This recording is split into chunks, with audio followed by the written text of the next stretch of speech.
So this is Indy. He's only 4, so we're learning lots together and we get stuck a lot. And I'm going to share a quick little story of a time we both got stuck a couple days ago. So Indy likes to, hi Zippy, he likes to go out in the buggy sometimes with me. So we went out and it was going pretty good. We were staying on the road, we were a little trotting along. And then he was getting a little heightened. So there was, some distractions, some things that might dysregulate us. There were some cows racing through a field and somebody cutting hay with big farm equipment. But he did good. He stayed regulated. He kept listening and thinking. And then we got to a spot in the road where it was just too much. He just was overwhelmed, too overwhelmed to proceed. And so he stopped in the road. Horses often, they'll stop or they'll run away. Those are kind of their often reactions. And so he froze and there was a big farm equipment. There was a scary egg sign flapping in the wind.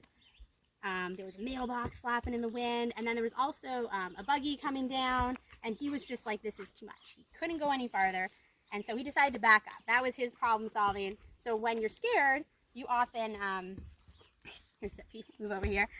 It's often, you can't think as well, right? You can't problem solve, and so you go to your downstairs, your survival brain, and so he backed up, which is hard in a buggy because you're attached to me, and it's hard to back up. So that freaked him out. So then his idea to get out of the situation was to jump sideways into a ditch, which didn't work so good. I did it. No, it's hard to get out of a ditch. So he figured that out. So Alana got out. She was with me. She tried helping him push it out. He's trying to pull out. There was, rocks. It's steep. It was hard. We were pretty stuck. Thankfully, our neighbor went by and came over to see if we needed help. But we got out, didn't we? We did. We finally made it up a sideway.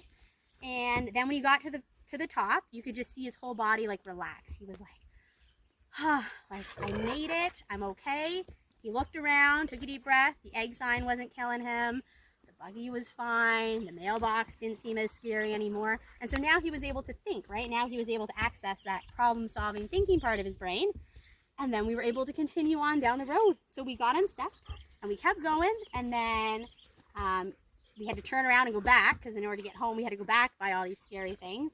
But he did good. The second time around, we stayed on the road, we took our time, we stopped, we checked things out, but he was able to proceed through. So it was great to watch him work through it, get himself unstuck, work together and realize that no matter what happens, we can always get unstuck. And that when we take a deep breath and access that thinking part of our brain, it really does help us. It was a lot easier for him than the second time through to take a deep breath, look around, and keep going.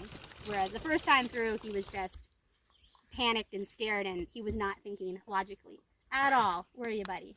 Right? But then he figured it out. So it's a learning experience. We get stuck a lot. But this was our first time ending up in a ditch, eh? That does not normally happen. So hopefully that will be our last of that adventure. But no matter what happens, you can always get unstuck.